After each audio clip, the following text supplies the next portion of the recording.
Anidoni ebroniassa, are periassam, atalimesi de damarhem. Anidon, kirasa, navalanur. Amalethtin, Iantiguil Arwen, Domiel, Piga.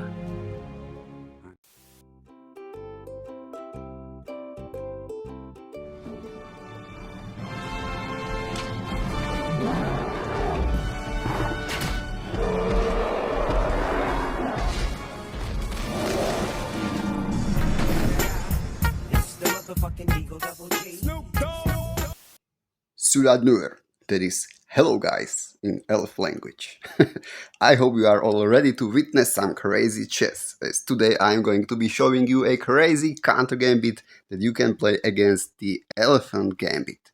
So here we go, e4, e5, knight to f3, pawn to d5. This is the elephant gambit, and you know who is best at killing elephants? Yes, it is Legolas. That's why our light square bishop is going to be named Legolas in this variation, and he's our most powerful piece, often delivering the knockout blows to black. Alright, so here I recommend you to capture the pawn, and they will push pawn to e4 most likely, and here we will follow it up with this weird and bad move, knight to d4. This allows black to recapture their pawn right back and get a tempi on our knight. But here we will surprise them and we will play a move that is only being played 1% of the time, and it is knight to b5. So what I like about this move, it just throws your opponent's preparations out of the window right away. And second of all, it grabs the initiative, and right now we are threatening the royalist of the forks. So to deal with this, black has been trying some moves. Knight to a6 is the most played one, then there is bishop to d6. Against both of these moves we are going to be able to play for the Legolas counter gambit, which is very nice. And the third most played move we will touch on briefly, it is queen to e5. We are unfortunately not able to play the gambit against this move, but we will have a rather simple game. Let's actually start with queen to e5, and I'll just show you a few traps.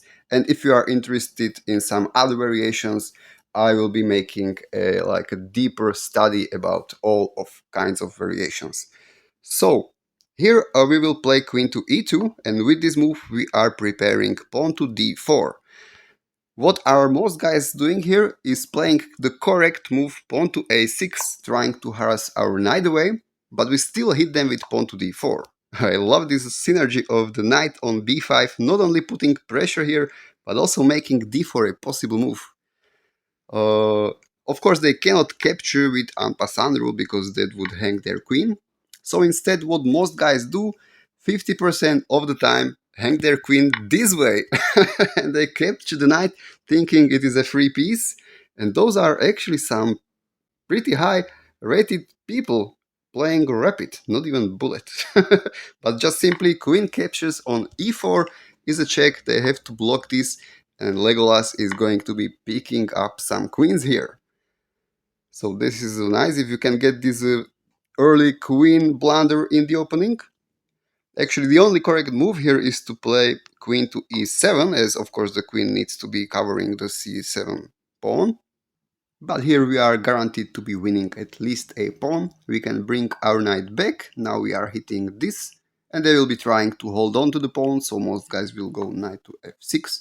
But after bishop to g5, we are simply threatening to remove the knight and win the pawn then. Yes, they can try to hold on to it with bishop to f5, which is not going to be working for them.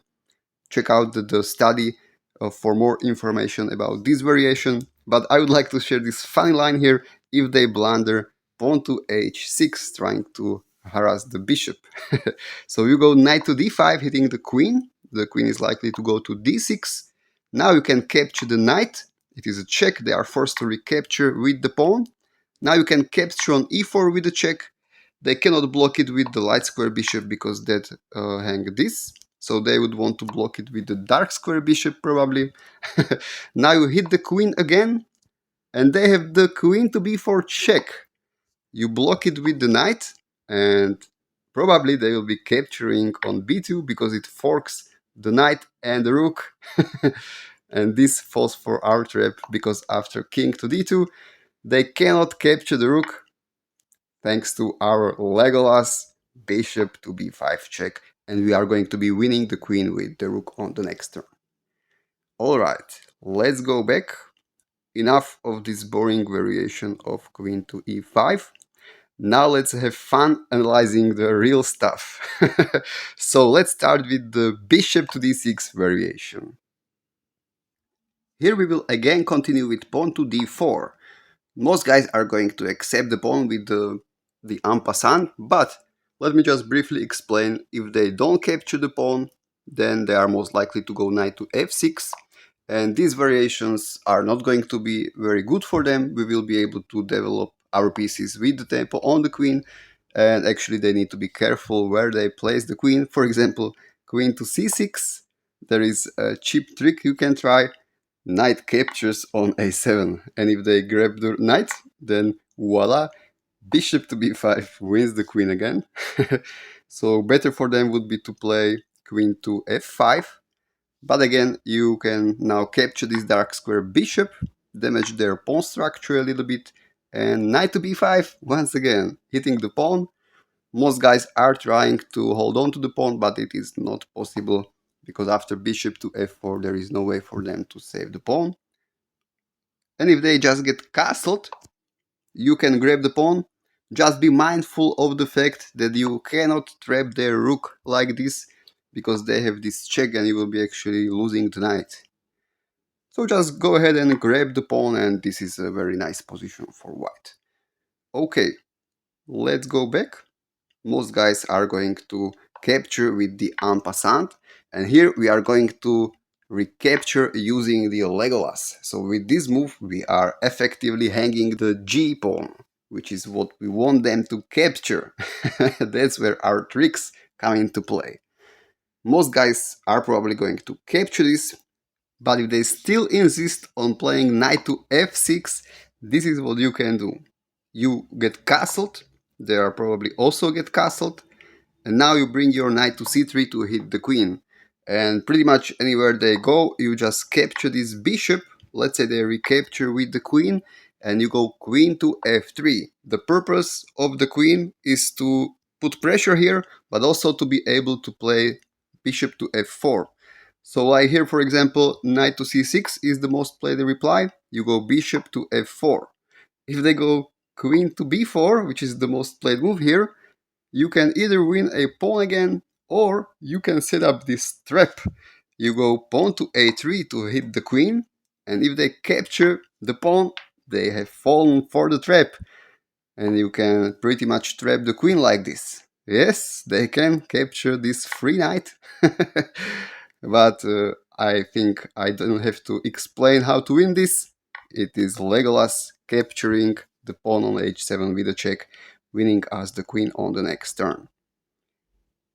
And if they don't play knight to c6, some people are trying bishop to g4, hitting our queen. Well, we can capture this pawn. This is no poison pawn at all, and we are not only winning one pawn, but after they develop the knight, we are also going to be able to win the second pawn, which is here.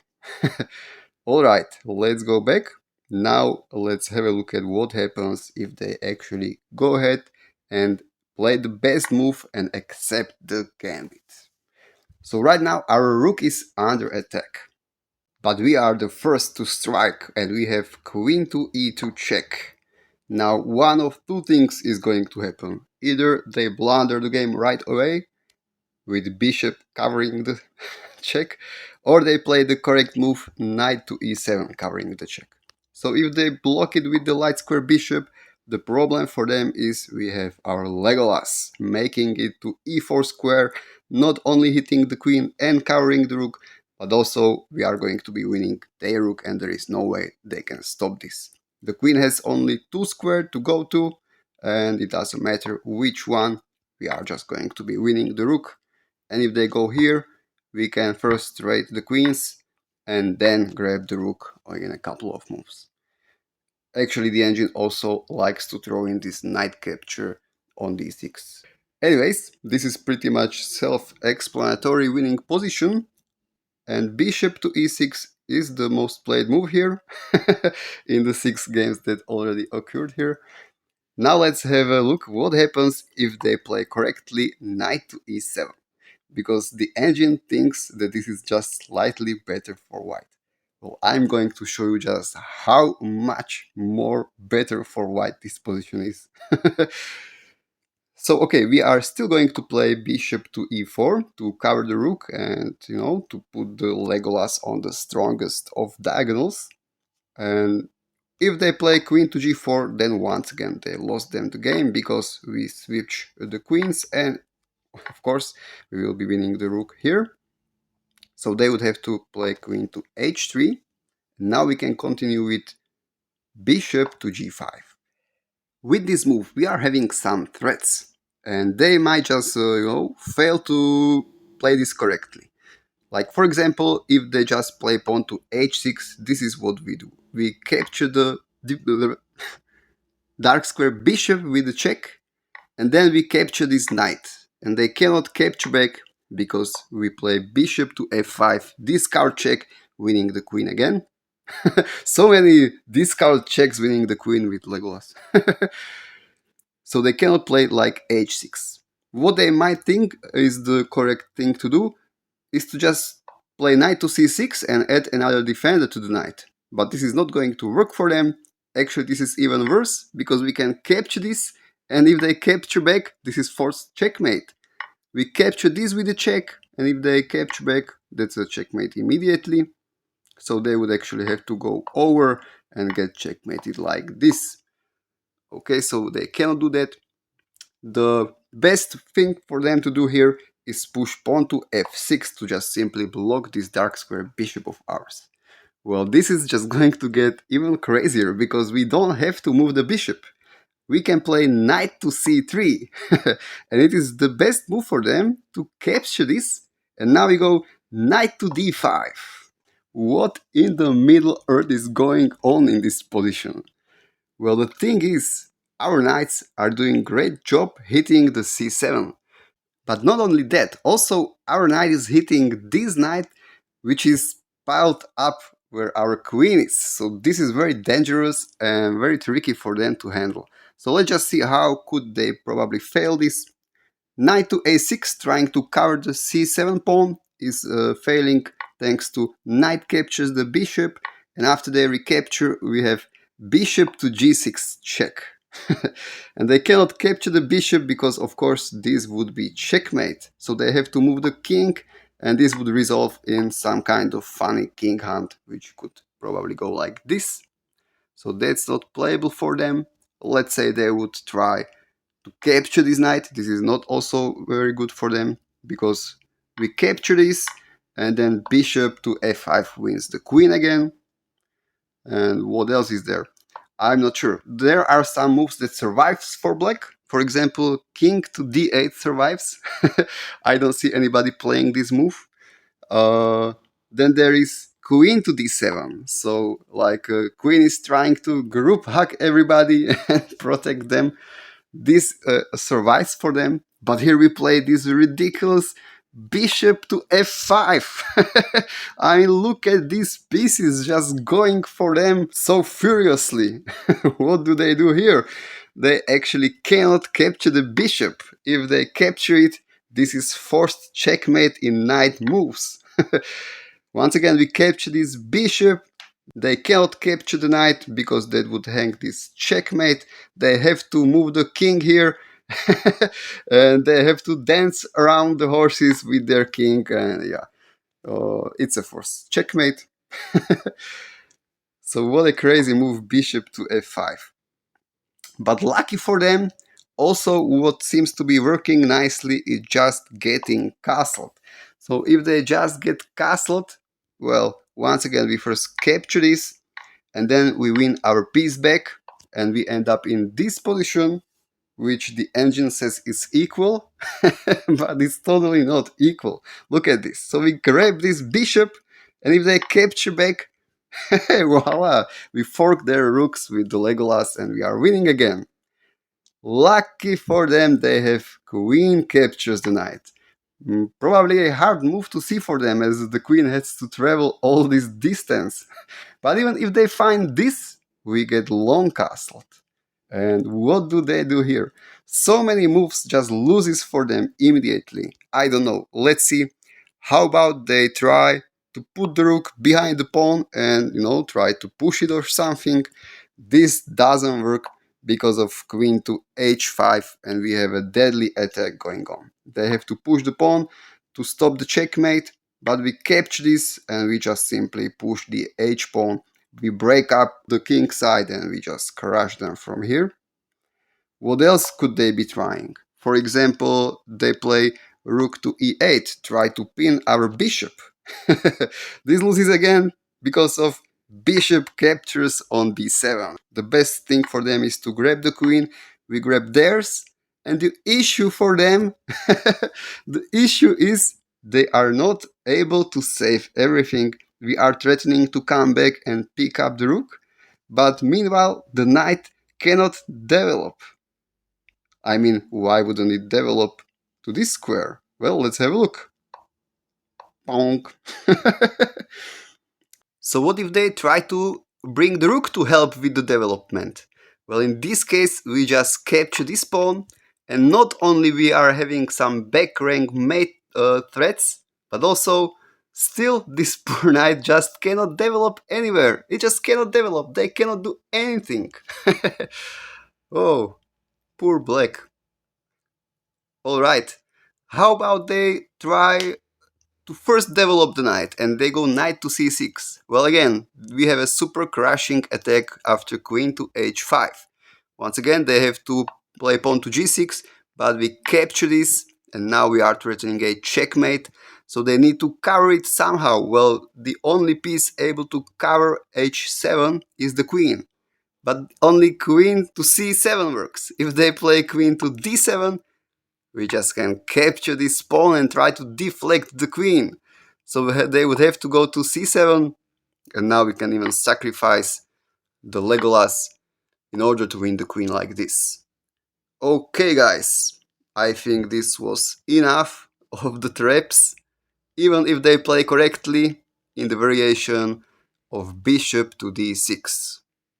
Now let's have a look at what happens if they play knight to a6. Well, we are pretty much going to the exact same thing. We are going to play pawn to d4, and after they capture it, we develop the bishop, hanging the g-pawn, and we bring our queen to the e-file with a check. So, if they block it with the light square bishop, we are winning once again. After bishop to e4, hitting the queen, covering the rook, but also we are going to fork the knight and the rook on the next turn. Like if they play queen to h3, you just fork them and you will be up a piece.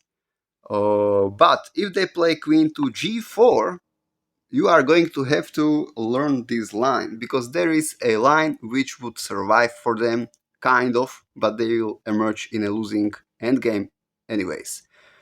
Here we need to play bishop to f3, and well, if they just move the queen somewhere like this is again winning for us. We can simply fork them and win one piece.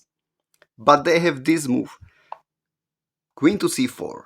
Here we have to trade the queens, then we can kind of fork them, but now our knight is also hanging. So what is going to happen? They will probably play rook to b8, and here we don't capture this knight.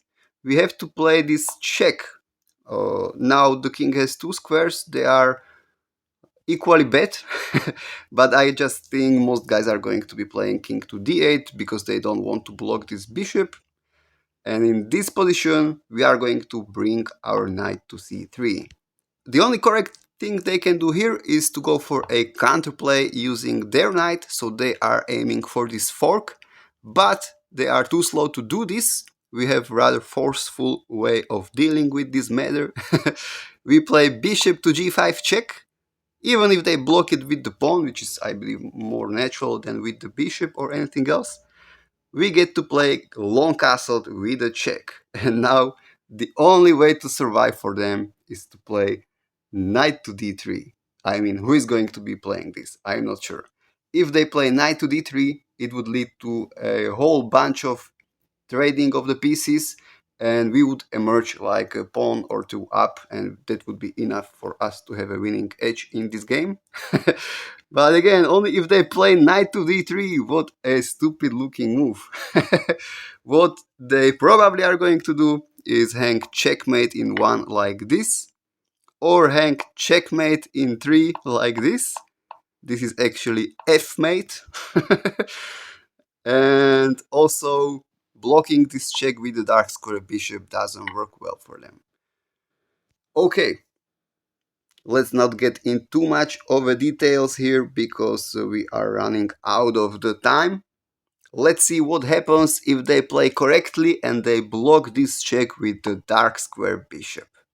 So of course we continue with bishop to e4, hitting the queen, and what do? Again, they have these two squares to go to. If queen to g4, we are going to capture this, they recapture, and it looks like we have the same tactics, but in this position they have the amazing resource of rook to d8, and we don't have time to capture this knight because we would get checkmated. So don't fall for this. In this position you have to deal with the checkmate first. Best thing to do according to engine is to get castled, and the position will be only slightly better for white, unfortunately. But that's only if they play queen to d8. If they play queen to b8, we are winning once again and just grabbing a free knight. Okay, and if they play queen to h3, this is the most correct one. Here we can play rook to g1, and we are hitting this pawn. And actually the best move for them is to not care about the pawn, but bring knight to f6.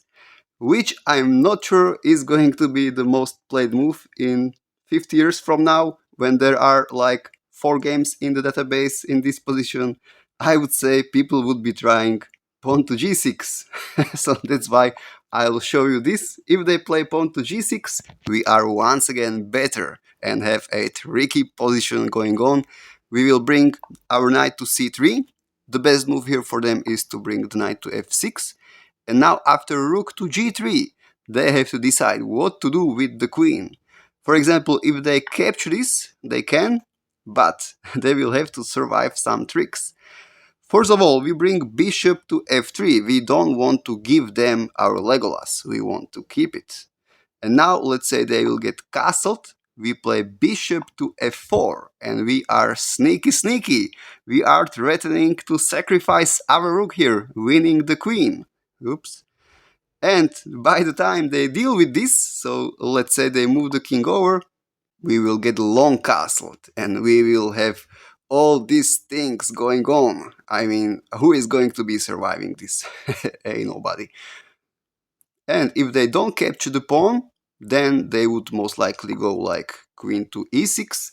Well, in this position we have like engine supported line where they play the best moves and we get to win the queen anyways. So we would go bishop to h6, stopping them from getting castled. Then they can grab the Legolas, we recapture with the knight. They develop the light square bishop because they want to get castled, and we play a rook to e3. They get long castled, and we hit them with this knight check, picking up the queen on the next turn. It's funny how the engine is not even impressed, and it's 1.4 advantage. Anyways, this is all only possible if they play pawn to g6 here. If they play correctly, they play knight to f6. I mean, what to do? Black is having a slightly better position here. What I would recommend, or I mean the engine says the best move here is to bring the bishop to f3 and not allow them to capture Legolas. And after that, let's say they will get castled, you can develop your... I mean, I guess rook to g3 is here the move. If they capture the pawn, you just try to develop quickly your pieces, get long castled, and just abuse these open files. And if they don't capture the pawn and move the queen somewhere, you can stop the queen exchange with the bishop to e3 and then proceed to develop your pieces and try to get long castled. There is an engine line where they are able to stop us from getting long castled, but I'm not sure if they will find it. I believe like trying to develop their pieces here is a natural thing to do. You can even go like knight to d2 to block the d file to make sure you get long castled, and I don't know, let's say something like this. You can retreat with the tempo on the queen, and after the queen moves somewhere, you get long castled and you will probably try to abuse the open g file where your rook is already waiting to be paired with the other rook. And even though the stockfish will prefer black, I think this is a great position with many attacking chances for white. Alright guys, this is everything I wanted to share with you with the Legolas counter gambit. Have fun playing this. Totally let me know in the comments if you win some games using this opening, and yeah. Alright, have fun, take care, check out the study, which will be posted someday. And see you around. Bye.